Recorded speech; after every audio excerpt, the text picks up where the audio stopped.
The X-Zone radio and TV show is largely an opinion talk show. All opinions, comments, or statements of fact expressed by Rob McConnell's guests are strictly their own and are not to be construed as those of the X-Zone radio and TV show or in any manner endorsed by Rob McConnell, Relmar McConnell Media Company, Talkstar Radio Network, its affiliated stations, or employees.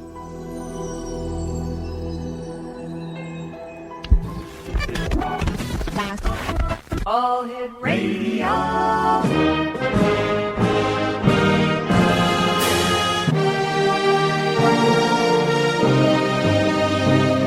Welcome to the X-Zone, a place where fact is fiction and fiction is reality. Now, here's your host, Rob McConnell.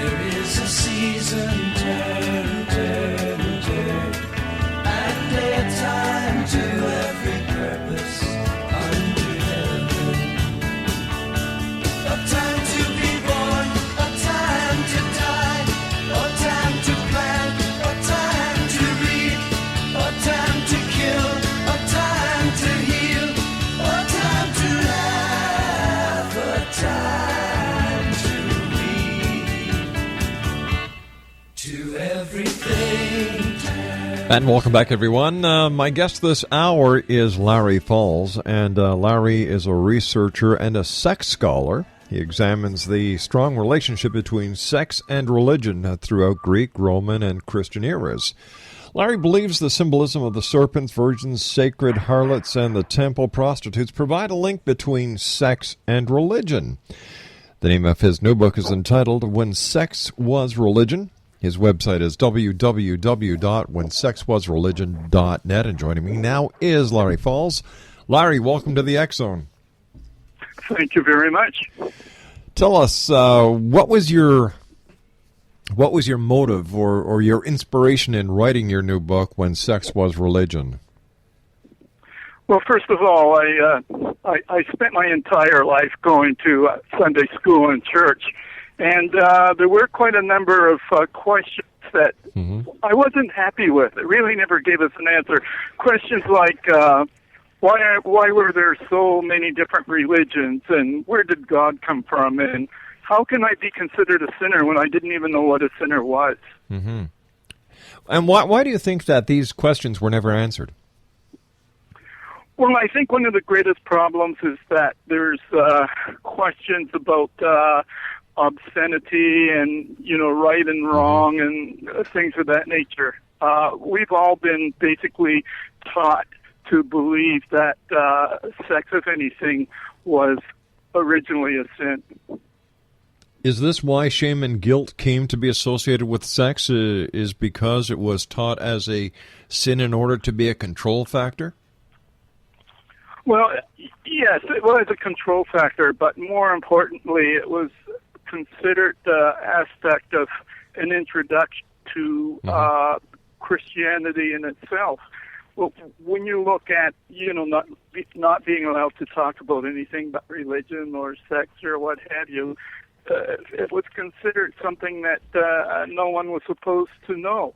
Now, let me tell you a little story about why we had problems with religion and with sex. Sure.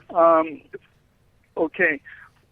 Christianity had a major influence over sex worship. Christianity in the beginning, not many people know this, but in the very beginning, Christianity itself was a phallic cult. Now, I know it sounds pretty silly for a lot of people who've never heard of this before, but St. Paul's denunciation of sexual activity and glorification of celibacy and sexual abstinence, there are indicators also that although St. Paul denounced sexual activity, there are indications in the Old Testament especially that the people indulged in the pleasures of the flesh whenever opportunity offered.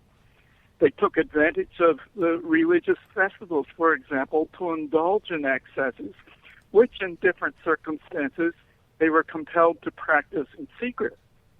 Now, despite the conversions of Christianity, the pagan practices continued for centuries. Mm-hmm. The concept of pleasure enmeshed with religion was universal. Now, it didn't matter what country you were born in or what religion you belonged to, there was still the aspect of sexuality in religion. Now, later on, I would say maybe about 300 or 400 years after the introduction of Christianity, when Christianity became legal, later new ideas began to emerge in the mind. The new faith was now based on hero worship, conquest of land, and promise for a better life on earth and in heaven after death. Larry, stand by. I've got to take a commercial break. I'll be right back in 2 minutes. Exonation Larry Falls is our special guest. We're talking about how human sexuality influenced the origin of religion. Larry is the author of When Sex Was Religion. His website, that's his phone number. His website is www.whensexwasreligion.net. I'll be back on the other side of this 2-minute break with Dr. Larry Falls as the X Zone continues from Hamilton, Ontario, Canada. Back in Victorian England, a famous theologian posed a perplexing riddle. Why are the two top personalities in the Bible tagged with the numbers 7 and 11?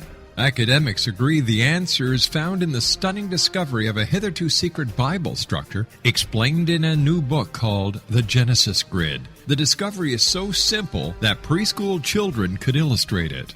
Certain claims are hugely controversial and may offend some, but at the X Zone, we've studied this awesome new book and agree with one expert, and I quote, "These discoveries appear to be beyond coincidence." So who or what hid this wonderful pattern in the Bible, and what might they do next? Find out more, X Zone Nation, and read reviews on www.genesisgrid.co.uk. That's www.genesisgrid.co.uk.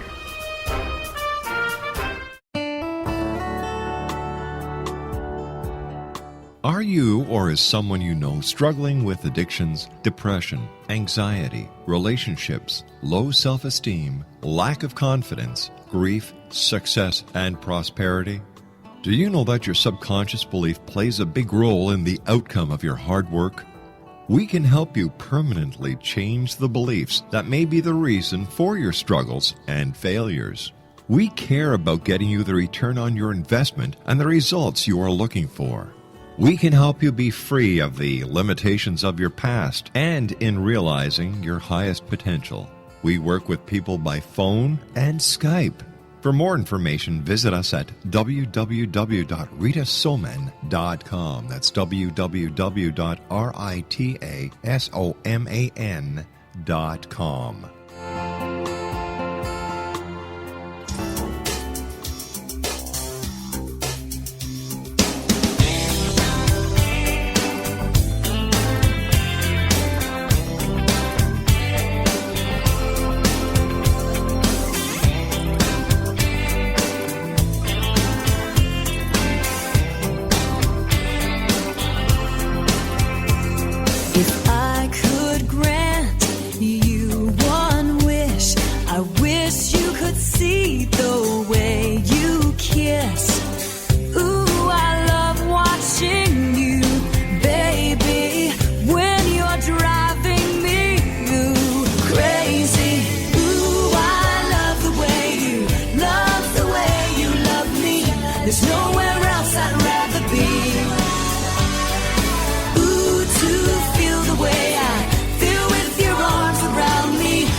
And welcome back, everyone. This is the X Zone. My name is Rob McConnell, coming to you from our studios in Hamilton, Ontario, Canada. My guest this hour is Dr. Larry Falls. We're talking about how human sexuality influenced the origin of religion. Larry is the author of When Sex Was Religion, and his website is www.whensexwasreligion.net. Sorry I had to interrupt you there, Larry, but we had to take that commercial break, and if you could be kind enough to continue, that'd be super. Okay, then. We were talking about during Christianity and how Christianity influenced human sexual behavior and sex worship. So what happened, to continue on from what I was talking about before, there was a great need for land conquest. Of course, in those days, the population increased and fighting wars, and especially holy wars. It was very important for them to recruit soldiers. Soldiers were needed to fight holy wars, and the wind of change was in the air on a global basis. Attitudes were changing. New civilizations were emerging. So St. Paul taught that a priest, when anybody wanted to enter the service of God as a priest, sex was not permitted. Sex, including marriage, made a man so impure that he was unable to serve God. So it was very important for a priest to be celibate. Now, further on, with the influence of Christianity and getting rid of sex worship, in 1483, for example, Martin Luther claimed, he was one of the fathers of the Protestant Reformation, as most of us know. Martin Luther claimed that the original sin was guilt and lust. Lust remains as punishment, but guilt can be pardoned by baptism, which I thought was very interesting. Now, later on also, Joseph Carroll, who was the author of a definitive code of Jewish law in 1488, stated that any male pleasure is sinful, and all physical pleasure is sexual infraction. Women were demonized as well, as most people know, and they were forced to cover their heads where men, of course, was allowed not to wear anything over their heads because they represented the glory of God, and they should show their heads and not cover anything.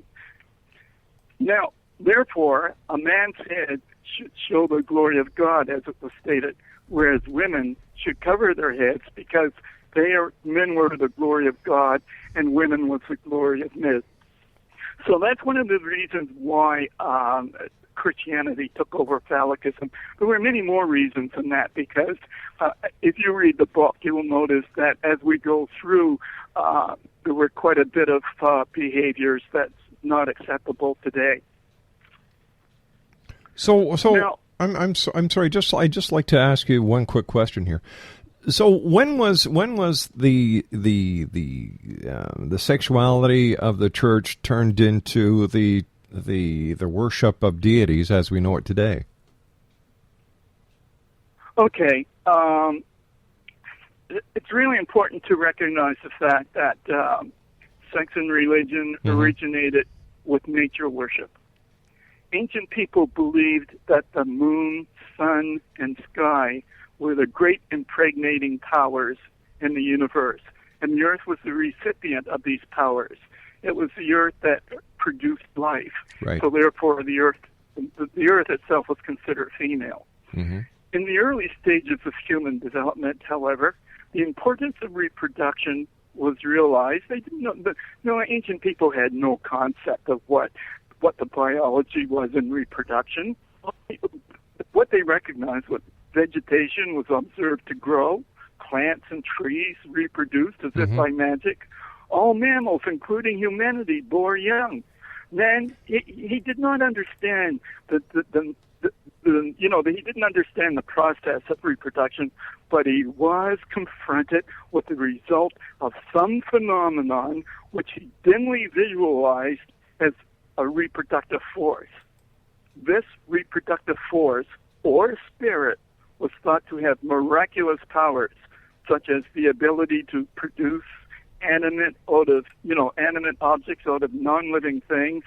And it was also believed that men and women could be created from stones and from the soil. As a matter of fact, some countries today, if you walk around, for example, in Vancouver, around the sea wall, you'll see a large stone, and there's an inscription on that large rock said that the ancient people thought that men would be turned into stone, and of course, stone, some of us evolved from stone. So is this